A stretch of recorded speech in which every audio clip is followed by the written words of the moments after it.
सी लगी, और इतना दिया है मान और सम्मान आपने, नगरी आपकी अयोध्या धाम सी लगी। और इसी अवधपुरी के में इस कवि सम्मेलन को और ऊंचाइयां देने के लिए सप्त स्वरों के वो कवि जिनका नाम होता है भाई साहब लोकेश जी महाकाली, जो नाथद्वारा की धरती से हमारे बीच आए, आपकी जोरदार तालियां उन्हें आमंत्रित करें।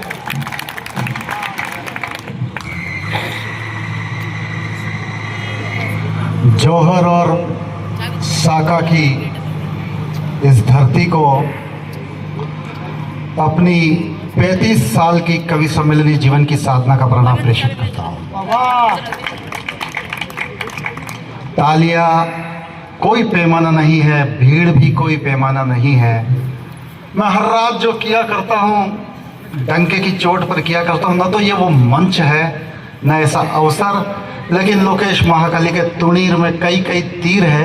थोड़ा सा दिल दोगे, दिल से सुनूंगा। मुझे एक प्रसंग याद आ रहा है। मैं 20 साल पहले जौहर स्मृति संस्थान के कवि सम्मेलन में सबसे पहली बार आया था। मैंने 4 पंक्तियां सुनाई थी तो दाता हुक्म धोली ठाकर साहब, उम्मेद सिंह जी उछल पड़े थे और मेरे गालों को ऐसे उन्होंने इस प्रकार से लाड़ दुलार दिया था। मैं वो 4 पंक्तियां यहाँ सुनाकर अपने काव्य पाठ की शुरुआत करता हूँ। स्वागत स्वागत भाई साहब। कहीं न कहीं स्मृति में उस महामानव को याद रखना और उन्होंने जो दुलार दिया उसका अंश मात्र इस बालक को दे देना।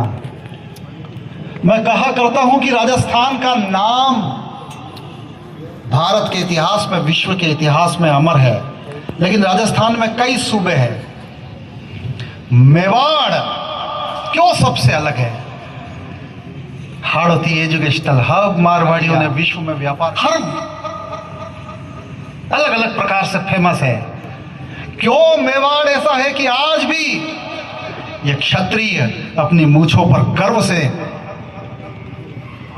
तान देते हैं। क्षत्राणियां आज भी उस गुमान को जीती है और चित्तौड़ उस गर्व को अनुभूत करता है।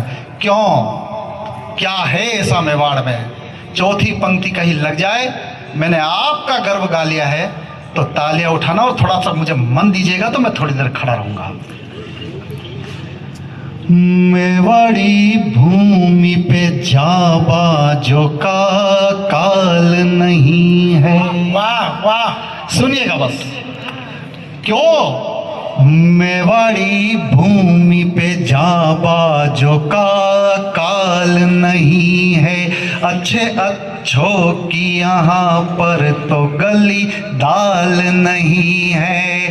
मक्की की राबड़ी को पीने वाले लोग सही, मक्की की राबड़ी को पीने वाले लोग सही, किंतु ये किसी बादशाह की ससुराल नहीं है, किंतु ये किसी बादशाह की ससुराल नहीं है। जय मेवाड़। क्या युद्धों की बात करें सर, क्या प्रतिमानों की बात करें? इस मेवाड़ का तो एक वार इतना प्रसिद्ध हुआ, अगर उस वार को मैं उकेर दूं, थोड़ा सा आपका मन जांच रहा हूं, उसके बाद वो जरूर करूंगा जिसके लिए मुझे नवीन ने कहा है, लेकिन मैं राणा प्रताप की धरती पर खड़े रहकर उस एक वार को रेखांकित करना चाहता हूं। खनन खनन रण में जब गूंजी महाप्रतापी वो तलवार, वाह, जरा मेवाड़ी बनकर सुनिएगा। खनन खनन रण में जब गूंजी महाप्रतापी वो तलवार, शेर बढ़ा जब करके गर्जन दुबक भागने लगे सियार, और एक वार राणा का ऐसा बना बाहुबल का प्रतिमान, टोप कवच मैं घोड़े के ही चीर दिया बहलोल पठान, चीर दिया बहलोल पठान। मैं वहां तक ले जाने से पहले मैं कुछ पंक्तियां गाना चाहता हूं। 18 जून 1576, मुझे बताने की जरूरत नहीं कि यह दिन क्यों इतिहास में अमर है। हल्दी घाटी का युद्ध हुआ। दिल्ली की सल्तनत के एक उन्मादी सुल्तान ने ऐलान किया, सारा हिंदुस्तान मेरी गुलामी करेगा।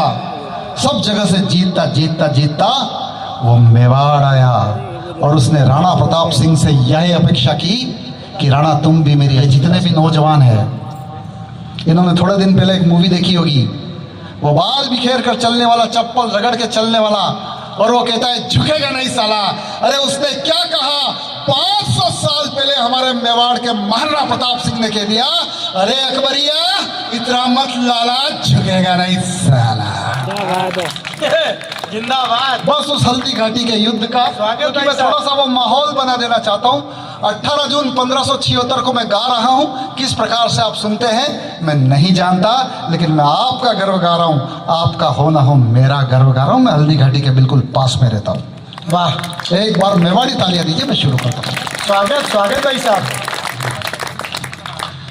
झुकी न झंझावातों से, झुकी न झंझावातों से, झुकी न झंझावातों से, वो आन दिखाने गीत रचा, मेवाड़ी प्रणवीरों का यशगान सुनाने गीत रचा, मेवाड़ी जाबाजों का जयगान सुनाने गीत रचा। जब बढ़ी मुगलिया मनमानी, तब राणा ने रण की ठानी, दंभी का दंभ मिटाने को, निकले योद्धा मिट जाने को। जय जय मेवाड़ी परिपाटी, शोणित सींची हल्दी घाटी, मेवाड़ शीश ऊंचा रखने, कट कट गिर शीश लगे थपने, शीश मान हित कटे शीश को शीश नवाने गीत रचा, मेवाड़ी प्रणवीरों का यशगान सुनाने गीत रचा, मेवाड़ी जाबाजों का जयगान सुनाने गीत रचा। था जाति धर्म में बटा हुआ, जब मनुज मनुज से कटा हुआ, मेवाड़ नयन के नूर हुए, हाँ तब हकीम खां सूर हुए।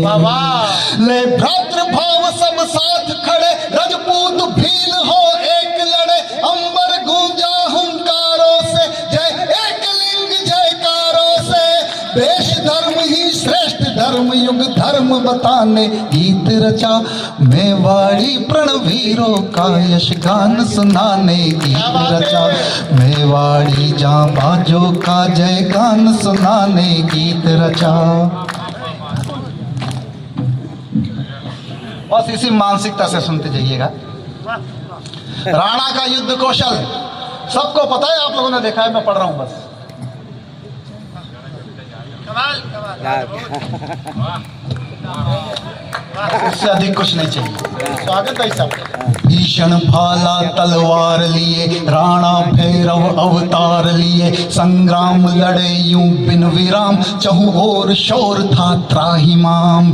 गज मस्तक तक उछला तुरंग, तब मान सिंह का उड़ा रंग, होदे में दुबका प्राण बचा, अली दल में हाहाकार मचा, अति पराक्रमी पौरुष की पहचान दिखाने गीत रचा, मेवाड़ी प्रणवीरों का यशगान सुनाने गीत रचा। लेकिन जब वो चेतक की टांग उस हाथी के सूंड में जो तलवार थी उससे कटी, चेतक घायल हुए, महाराणा प्रताप सिंह जब घिर आए, दोस्ती की सबसे बड़ी मिसाल दी मेवाड़ ने, बड़ी सादड़ी के झला मान सिंह। राणा प्रताप, झला मान सिंह हम शक्ल मित्र, एक जैसी कद काठी। मान सिंह ऐसे ही कहते थे कि राणा आप चले जाइए, तो मेरा मानना है कि राणा कभी जाते, वो शेर कभी जाता नहीं।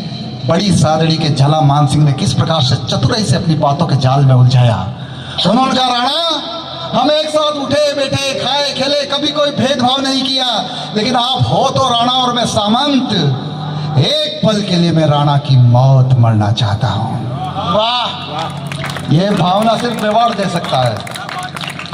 जब संकट घिर आए राणा, तब सम्मुख हो झाला मन्ना, बोले गौरव यह अभिलाषित, हो राज मुकुट मस्तक शोभित, हट कर किरीट धर कर सिर पर, संकट को ओढ़ लिया घिर कर, पूरी कर ली नेक तमन्ना, राणा बनकर मिट गए मन्ना, बलिदानी मन्ना का मन से मान बढ़ाने गीत रचा, मेवाड़ी प्रणवीरों का यश गान सुनाने गीत रचा। मेवाड़ी जाबाजों का था पग घायल पर धरा नाप, कोई टिप्पणी नहीं कर रहा हूं मैं, था पग घायल पर धरा नाप, गूंजी चेतक की प्रबल टाप, वेरी दल को चकमा देकर उड़ चला अश्व स्वामी लेकर। विकराल काल का बन साया तब मध्य मार्ग ना लाया, वो एक छलांग में पार किया, बेप्राण स्वयं को वार दिया। प्रतिमानी पशु पुंगव मन की था बताने गीत रचा, मेवाड़ी प्रणवीरों का यश गान। सुमित्रों, अंतिम बांध क्यों लिखा है गीत? क्या बताना सूरज को कि तू सूरज है, क्या बताना दीपक को कि तू दीपक है। क्षत्रिय समाज के और सर्व समाज के मेरे भाइयों, इतिहास में राणा प्रताप सिंह के शौर्य को भी कलंकित करने के दुष्प्रयास हुए। कुछ वामपंथी इतिहासकारों ने यह लिखने की चेष्टा करी, प्रश्न उठाने की कोशिश करी कि राणा रण छोड़ के क्यों गए। राणा को जवाब देने की जरूरत नहीं, हिंदुस्तान को जवाब देने की जरूरत नहीं, लेकिन इस बेटे ने कहीं वो जवाब रेखांकित कर दिया हो। अब चित्तौड़ खामोश ने रहे, मैं एक एक श्रोता की तालियां उस जवाब पर चाहूंगा। ये तो सच है कि राणा प्रताप सिंह उस युद्ध से गए, लेकिन जाकर किया क्या? हाँ, छोड़ समर प्रस्थान किया था, दर्द की शीश न दान दिया। मेवाड़ पुनः जो पाना था, अनुकूल अतः वो जाना था। उत्सर्ग भाव परिहारी लगा, बस सतत कर्म अनिवार्य लगा। आजीवन निज सर्वस्व दिया, वन वन भटके संघर्ष किया। तो जो प्रश्न उठाए राणा पर, जो प्रश्न उठाए राणा पर, वो पृष्ठ जलाने गीत रचा। मेवाड़ी ऐसा नहीं, पूरा चित्तौड़ तालियां उठाकर बताए। मेवाड़ी सुनहरों का यश गान सुनो। वाह, क्या बात है भाई साहब। आप लोगों को व्यवस्थित करने का एक प्रयास था। अब मैं वो जो नवीन मुझे कह रहे हैं, जो मैं हर रात किया करता हूं, किसी किसी रात चूक जाता हूं, तो अब राजनीति पर सर बहुत सारी बातें हुई। मुझे भी हक है कि क्योंकि मैं वोटर हूं और SIR प्रमाणित वोटर हूं, तो मुझे राजनीति हमारे बहुत मजे लेती है, तो मुझे भी, अब थोड़ा सीरियस मत रहो, मुझे भी उनके मजे लेने का हक है। तो मैं तरीके से एक एक को निपटाता हूं, नाम लेकर निपटाता हूं, क्योंकि मेरा भी नाम लेकर SIR किया गया था। लेकिन ना मैं कांग्रेस का आदमी हूं, भगवान कसम, कभी जिस दिन किसी पार्टी का आदमी हो गया ना, खत्म है मामला। ना मैं कांग्रेस का आदमी हूं, ना मैं बीजेपी का आदमी हूं, पूरी ईमानदारी के साथ मेरी इकलौती लुगाई का एकमात्र आदमी हूं। घटना तब की है, बस मजे मजे में सुनना। स्वागत भाई साहब। नरेंद्र मोदी जी, क्या हुआ जीवन? तो छोड़ने जा रहा था उसको, क्या 4-5 जने जाओगे क्या? नरेंद्र मोदी जी 2014 में पहली बार देश के प्रधानमंत्री बने, आप ही लोगों की वजह से बने। उनका शपथ ग्रहण समारोह होना था। राष्ट्रपति प्रणब मुखर्जी किसी वजह से थोड़ा लेट आ रहे थे। नेता लोग उठ के जा नहीं सकते, इसे कहते हैं प्रोटोकॉल, जो कानून तोड़ रहा है।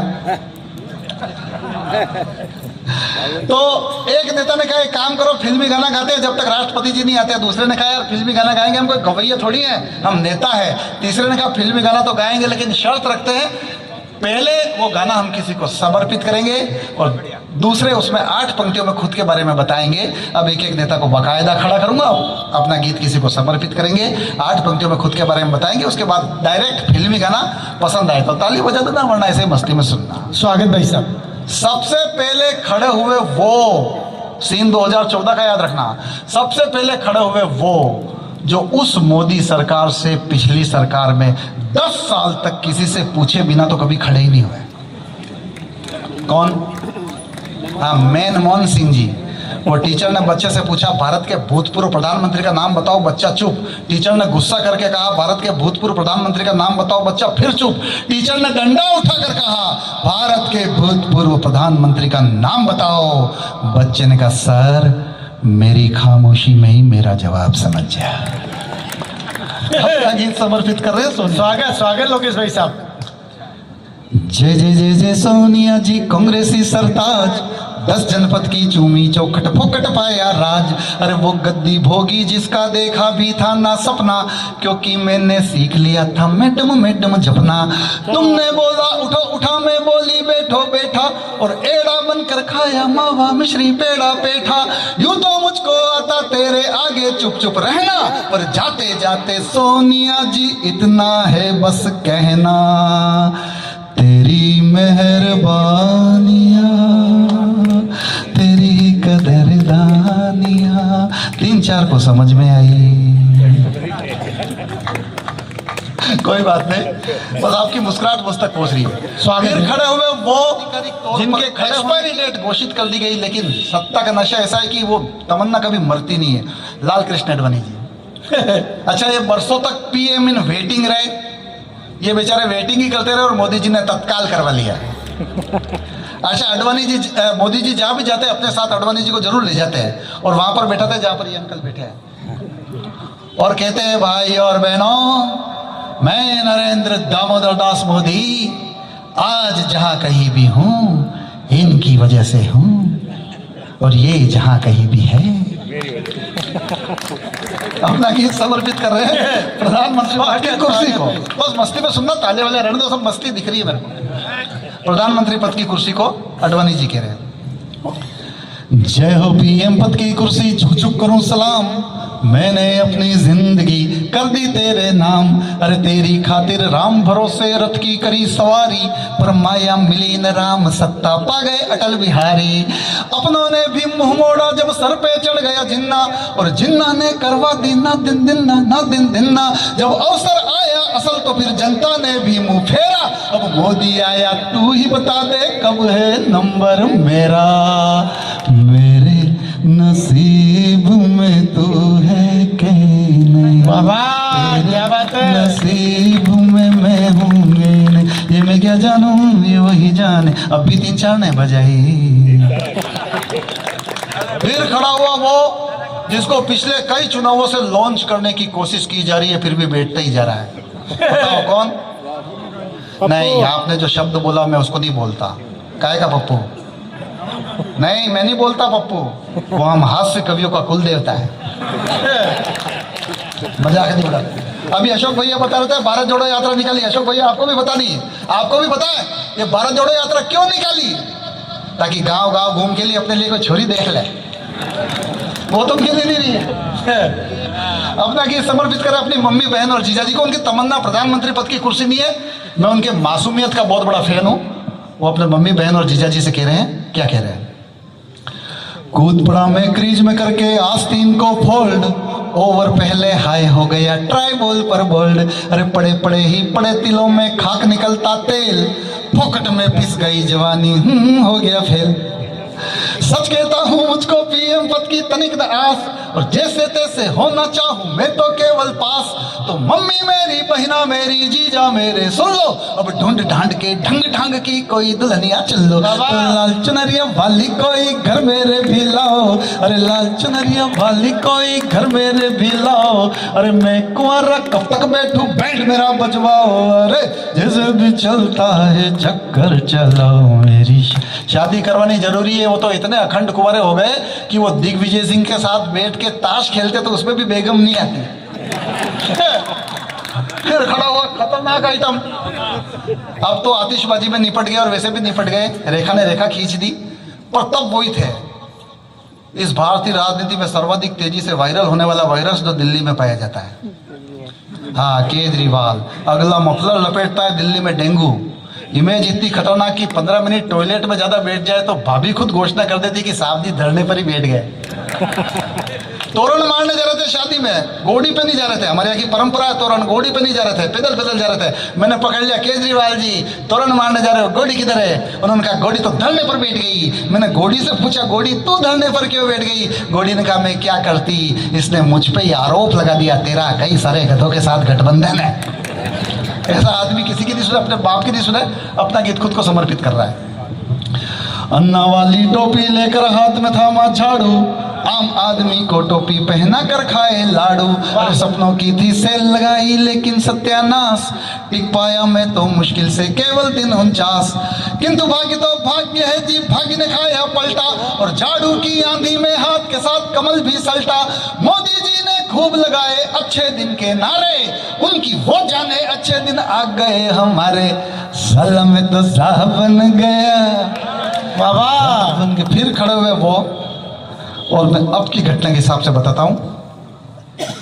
अब तक आपको लग रहा होगा कि ये बीजेपी का आदमी है। मैं नरेंद्र मोदी जी को नसीहत देना चाहता हूं, उस नसीहत में मेरे साथ हो देना। अपना गीत समर्पित करें अमित शाह से। उम्मीदी आकाश दिया कर अच्छे दिन के वादे, कोई खिलौना नहीं है लोकेश महाकाली। आपके मन की आवाज कह दे, न भी कह दे तो बस मेरे साहस को सलाम करना। उम्मीदी आकाश दिया कर अच्छे दिन के वादे, हम तो बने वजीर मगर प्यादे रह गए बस प्यादे। और पाना था हमको महंगाई भ्रष्टाचार पे काबू, हवा नापते रहे मगर बनकर परदेसी बाबू। जनता तो जनता है जिसको चाहे सबक सिखा दे, रंक बना दे राजा राजा का बाजा बजवा दे। सर्जिकल स्ट्राइक की पिटवाई खूब मुनादी, पर यूजीसी के नाम जातियों में खाई खुदवादी। बाबा भाई वाह वाह, जरा देख के चलो, आगे ही नहीं पीछे भी, दाई ही ऊपर ही नहीं नीचे भी। ताली बजाओ वाह। अब बहुत कुछ कर सकता था, लेकिन अब मैं एक गीत विशेष सुनूंगा, और उस गीत विशेष तक ले जाने से पहले मैं कोई कर रहा हूं। देखो मुझे पता है क्या करना है। बिटिया आहुति आई, उन्होंने पंडित नरेंद्र मिश्र जी का उनकी एक कृति सुनाई। अगर आप इजाजत दे तो लोकेश महाकाली अपने ही बेटे की एक कविता जो उसने 22 जनवरी 2024 को ही लिखी, जब राम मंदिर की प्राण प्रतिष्ठा हुई, और मुझे व्हाट्सएप पर उसने भेजी। मैंने सुना, सुनकर मैं रोता रहा, हर्ष से, खुशी से। मेरे मन से उसके लिए दुआएं निकल रही थी। इस वक्त वो दिल्ली यूनिवर्सिटी में पढ़ रहा है। एक कवि का बेटा अपने पिताजी को क्या गिफ्ट दे सकता है, इस दावे के साथ कि मेरे बेटे की रचना शायद मुझे भी फेल कर देगी। आप लोग तालियां बजाओ तो मैं उस गीत से पहले एक बार माहौल बनाऊं, और उसी उत्सव के साथ सुनना। एक बार बताइए, राम मंदिर की प्राण प्रतिष्ठा का किन किन को हर्ष है, एक बार वो ताली बजाकर बताइए। व्हाट्सएप पर जो भेजा, और भगवान कसम जितनी कविता की मुझे समझ है, मेरे बेटे ने मतलब जादू ही कर दिया था। बस उस जादू के लिए तैयार हो जाइए। क्या लिखा उसने? धरा गगन हर्षाए, झूम पवन लहराए। धरा गगन हर्षाए, झूम पवन लहराए। चरण धूल पाने को जन जन मन अकुलाए। बरसों की कर पूर्ण प्रतीक्षा, बरसों की कर पूर्ण प्रतीक्षा, शुभ दिन लाए हैं। अवध में राम आए हैं, अवध में राम आए हैं। ताल के साथ, धरा गगन हर्षाए। इसे आरती का रूप दीजिए हर राम भक्त। मैं चित्तौड़ में खड़ा हूं। धरा गगन हर्षाए, झूम पवन लहराए। चरण धूल पाने को जन जन मन अकुलाए। बरसों की कर पूर्ण प्रतीक्षा, शुभ दिन लाए हैं। अवध में राम आए हैं। मुगल काल में धर्म सनातन पर संकट मंडराया। बर्बर बाबर ने प्रभु राम के मंदिर को तुड़वाया। राम लला के मस्तक देखी जब तिरपाल की छाया। कार सेवकों ने प्रण लेकर जीवन दाव लगाया। विजय प्राप्त कर, विजय प्राप्त कर फिर से भगवा ध्वज फहराए हैं, अवध में राम आए हैं। शबरी के बेरों ने फिर से नव मिठास है पाई, काठ में केवट की नैया के जाग उठी तरुणाई। पग धोने को सरयू की लहरों ने ली अंगड़ाई, बजरंगी के सीने में प्रगटे पावन रघुराई। आगत के स्वागत में आगत के स्वागत में घर घर हर घर घर घर हर घर घर घर, आगत के स्वागत में घर घर दीप जलाए हैं, अवध में राम आए हैं, अवध में राम आए हैं। अंतिम रचना। स्वागत भाई साहब। सिचुएशन के लिए कह रहे हैं तो वो सुनाऊं क्या यार। तो मुझे ऐसा लग रहा है आप लोग पक गए अब, तो मैं अंतिम रचना ही सुना देता हूँ ना, जिसने लोकेश महाकाली को एक ऐसी पहचान दी है जिसकी वजह से कुछ लोग प्यार करते हैं। मुझे पता चला कि नटवर सिंह जी का शक्ति सिंह जी, अगर आप लोग अपने भीतर धड़कते हिंदुस्तान के लिए लोकेश महाकाली के जीवन की सर्वश्रेष्ठ रचना सुनना चाहते हैं तो मैं मन और चेहरे भी पढ़ रहा हूं। एक बार मुझे आश्वस्त कीजिए, 5 मिनट में वो पढ़ के अपना स्थान लेना चाहता हूँ। आश्वस्ति का मतलब ये नहीं होता है कि आप लोग ऐसे ही बैठे। मुझे इसमें कोई शर्म नहीं आएगी कि पिछले 35 सालों में हिंदुस्तान भर में घूमने के बाद मैं 1 सेकंड में वहां जाके बैठ जाऊं। आश्वस्ति का मतलब सबकी तालियां होनी चाहिए। जिंदाबाद, वाह। और इस दावे के साथ पढ़ता हूं कि अब मैं जो पढ़ने जा रहा हूं उसके बाद कतई आपको नहीं लगेगा कि आपके 5 मिनट मैंने जाया कर दिए। हर रात हिंदुस्तान के मंचों पर प्रमाणित रचना सुना के जा रहा हूं। भूमिका। मैंने राष्ट्रीय ध्वज तिरंगे से एक प्रश्न किया सर। तिरंगे तो लाल किले पर फहराता है, जब हमने एवरेस्ट पर विजय प्राप्त की तब तुझे फहराया गया, जब हमने चंद्रयान स्थापित किया तब तेरा फहराना देखा। बड़ी बड़ी इमारतें तेरे लहराने से शोभित होती है। यदि मैं तुझसे पूछूं तुझे खुद सबसे ज्यादा गर्व और घमंड की अनुभूति किसमें होती है, तिरंगे का जवाब, और शायद मेरे गीत की भूमिका शुरू हो जाएगी। बस सुनना। स्वागत भाई साहब। तिरंगा कह रहा है, मैं जन गण मन धुन पे लहराया, वाह वाह। मैं जन गण मन धुन पे लहराया, लाल किले की प्राचीर पे फहराया, ऊंची ऊंची अट्टालिकाओं पर चढ़ा, एवरेस्ट की चोटी पर मैं जा गड़ा, आसमानी ऊंचाइयों को मैंने छुआ, किंतु अहम का एहसास ना हुआ, मगर फूल उठता है सीना तन के, फूल उठता है मेरा सीना तन के, शहीदों के शव का कफन बन के। वाह वाह वाह, जिंदाबाद भाई साहब, वाह क्या शिल्प है भाई साहब। 1999 का दौर, कारगिल युद्ध। हमारे जाबाज सैनिकों ने दुश्मन देश के सैनिकों के कारगिल की दुर्ग चोटियों पर दांत खट्टे किए।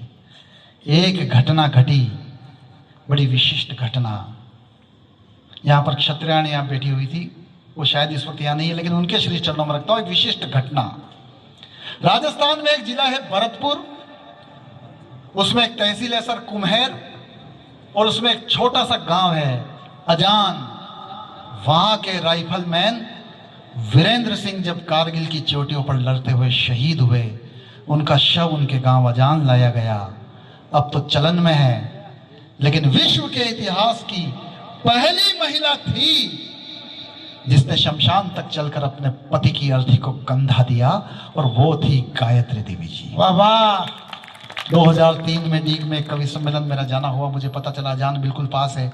अगले दिन अजान गया, मैंने गायत्री देवी जी के चरण स्पर्श किए और कहा, बालक एक प्रश्न लेकर आया है, कंधा क्यों लगाया?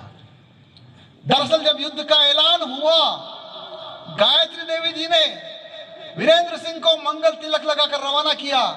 वीरेंद्र सिंह ने कहा, हो सकता है मेरी शहादत हो जाए, सारा जमाना मेरी याद में जार जार रोए, लेकिन मैं स्वर्गस्थ हो गया तो भी देखना चाहूंगा तू वीरांगना है, तेरी आंख से आंसू की एक बूंद नहीं गिरनी चाहिए। वाह, क्या बात है। गायत्री देवी जी का जवाब सुन लेना मित्र, एक क्षत्रिय नहीं ऐसा जवाब दे सकती है। उन्होंने कहा, बेशक यदि आपको शहादत का सौभाग्य प्राप्त हो, मैं मरण में भी मंगल गिन लूंगी, लेकिन यदि आंगन में शवाए तिरंगा हटाया जाए तो मैं भी गोलियां सिर्फ सीने पर देखना चाहूंगी, पीठ पर नहीं। वाह। आंगन में शव रखा है, उसे याद आता है पति ने कसम दी थी रोना नहीं। मैं गीत शुरू कर रहा हूं, एक बार आश्वस्ति की तालियां मुझे दे दीजिए, मैं गीत शुरू कर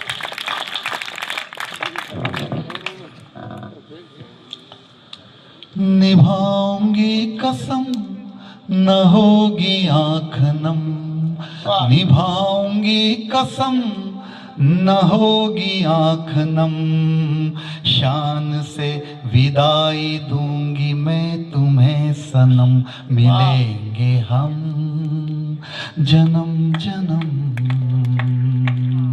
निभाऊंगी कसम न होगी आंख नम, शान से विदाई दूंगी मैं तुम्हें सनम, मिलेंगे हम जन्म जन्म। क्या बात है। कह के तुम गए वतन का काम आ गया, फिर सुना ये तन वतन के काम आ गया।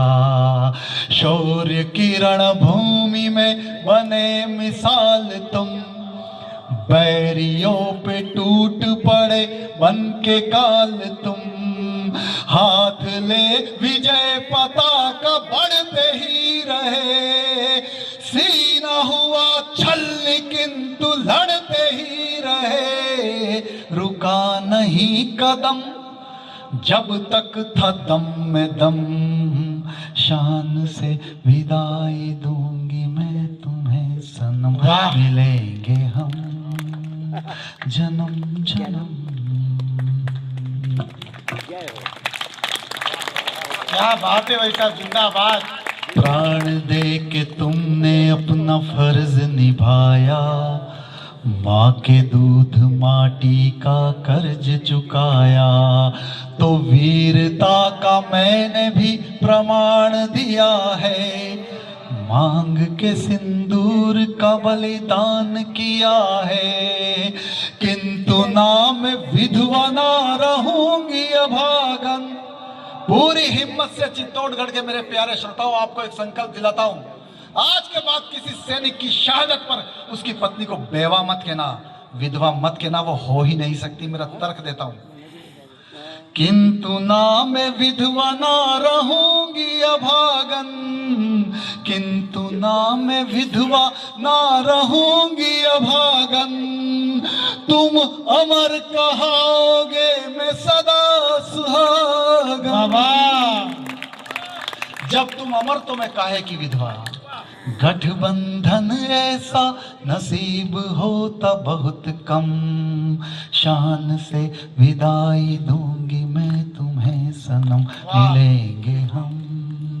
शहीदों की चिताओं पर लगेंगे हर बरस मेले, वतन पर मिटने वालों का यही बाकी दिशा होगा। कहानी खत्म नहीं हुई।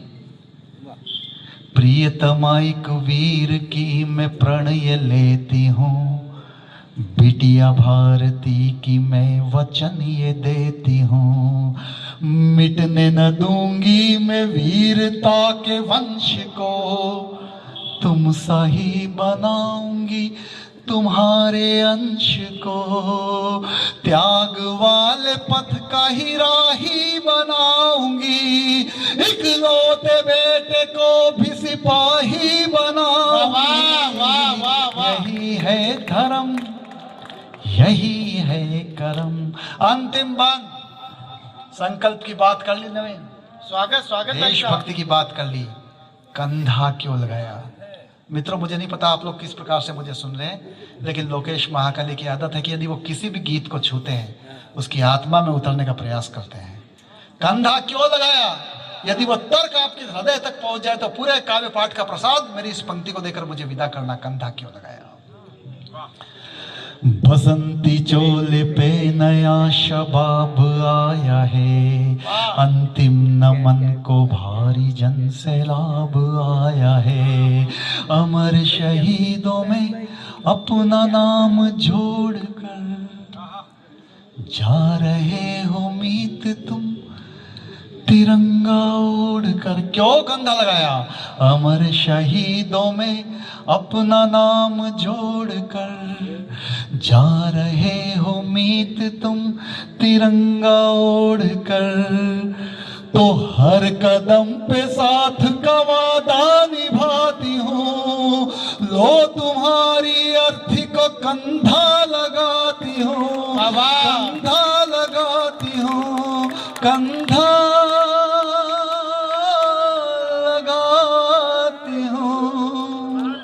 अब दोनों मुट्ठियां हाथ आसमान की तरफ। श्वास गूंज रहा वंदे मातरम, शान से विदाई दूंगी मैं तुम्हें सनम, मिलेंगे हम जन्म जन्म।